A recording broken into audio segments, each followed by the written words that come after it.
We'll kick it off with the markets. It's the last day of the quarter. The S&P hitting that all-time record high. April has been the best performing month of the year since 1950.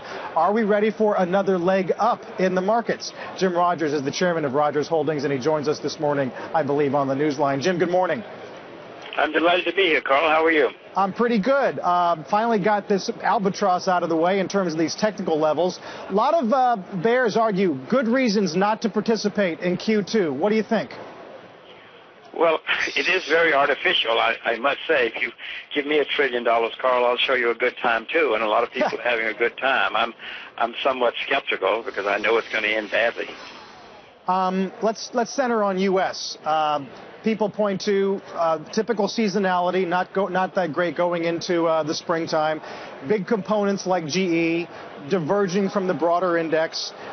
Cyprus, even though near-term uncertainty might be lifted, still a lot of questions about Italy and bank deposits. Would your preference be to stay stateside or not? Well, no, I'm not. I'm certainly not investing in the U.S. because the U.S. is making all-time highs based on, money printing. As far as I'm concerned, I'd rather put my money. I have money. I've bought Russia recently.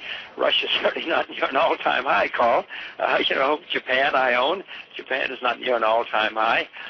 The whole world's benefiting from all this money being printed, but there are better places than the all-time high, if you ask me. Yeah.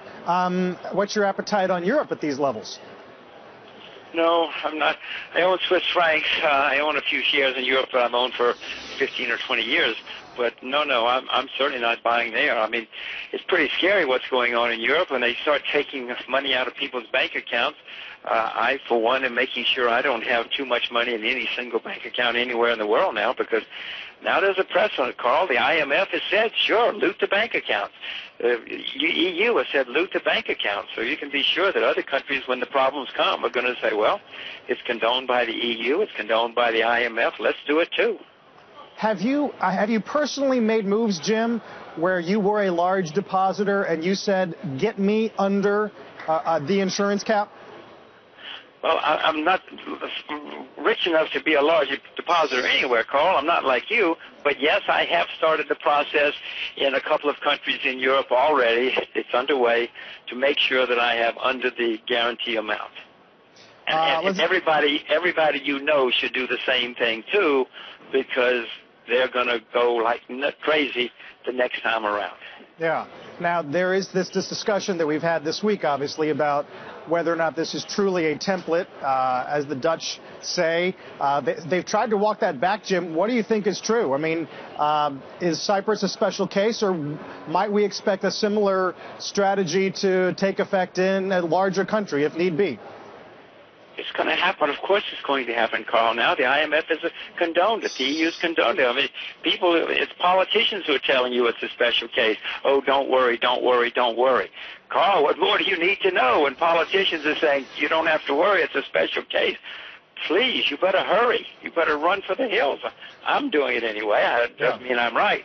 But I want to make sure that I don't get trapped. I mean, think of all the poor souls who just thought they had a simple bank account. Now they find out that they are making a contribution. That's what it's called, Carl, a contribution to the stability of Cyprus. Yeah. I mean, it's all of these politicians. Yeah. Rule number one, Jim, they say, is don't lose money. Rule number two is look back at rule number one. Finally, you're... well, rule number three is don't trust the politicians. Don't trust any government. Carl, if you're going to listen to governments, you're going to go bankrupt very quickly. Finally, Jim, I know one of your other areas of focus is ag. Can you be a little more specific? Well, agriculture has been a disaster. We produced less than we've consumed for 10 years now, which means inventories are near historic lows. We've got very low inventories. We're running out of farmers. The average age of farmers in America is 58. In Japan, it's 66.